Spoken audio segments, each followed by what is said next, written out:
Passover time in Jerusalem is usually bustling with tourists from all over the world. The empty streets this year reflect a lack of tourists, as the war between Israel and Hamas has kept many from visiting the holy city. We're located exactly between the most holy places of three religions. We're very close to the Church of the Sepulchre. We're close to the Wailing Wall. We're close to the Al-Aqsa Mosque and Dome of the Rock. Our house was fully booked for the whole last year, 2023, and it abruptly stopped on the 7th of October.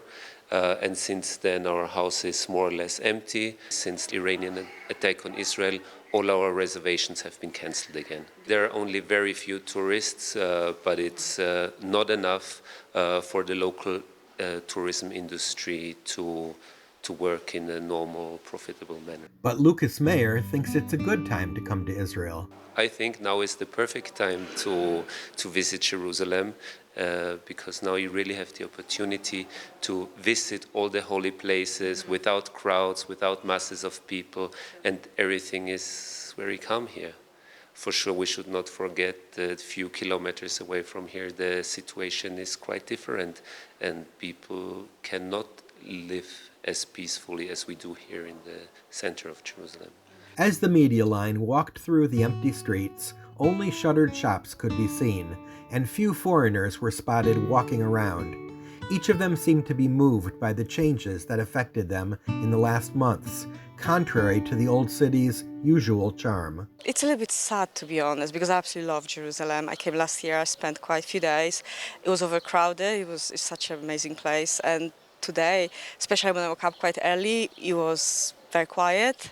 Now I'm walking around, you see more people, but it's still not the same. So it's hard. Yeah, it's hard for me because it's an amazing place. I feel very safe. I really believe that people should come back because it's not as bad as people think. Because I watch some news and everyone's scared, but I think it's worth coming here. It's just not enough people. They need the business. People living here, all kind of, yes, and Jews, Arabs, they all have businesses. It would be nice to support them. I've been in tourist business all my life. I'm 58 years now. It's hard to change your lifestyle. So we've been up and down, but lately 2 years Corona and now 6-7 months of war, and the future looks dark. We see both parties goes right-wing extremists, so the future looks dark, let's be honest, in both sides, Palestinian and Israeli. Even if this war will end, that's what we hope.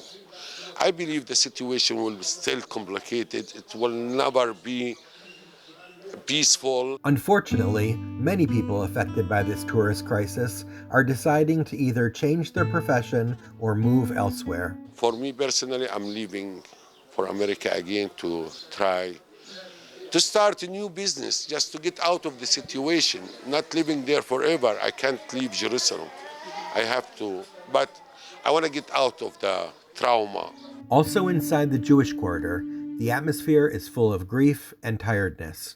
Many shop owners acknowledge their financial struggles, though some still manage to stay strong despite the difficulties. This business, it's a Judaica shop. We sell everything that has to do with keeping the mitzvot, tzitzit, talitot, kippot.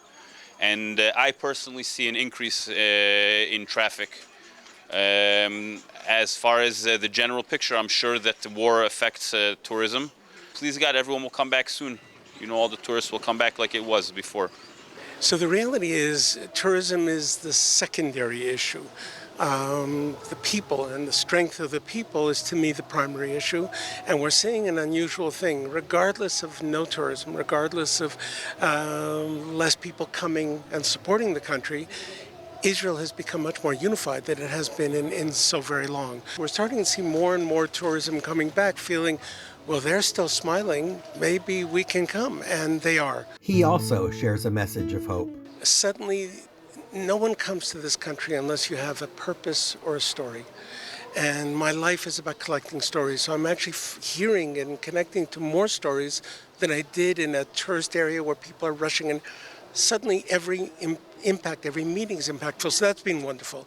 In terms of finances, it's not great, but we've been through the Gulf War, first Intifada, second, we've been through ups and downs. But our point is we continue and get stronger, actually. These are, of course, very challenging times, but hopefully in a few months, after the war ends, tourists will start to come back to the old city and embrace its people, too. From Jerusalem, Dario Sanchez reports for the Media Line.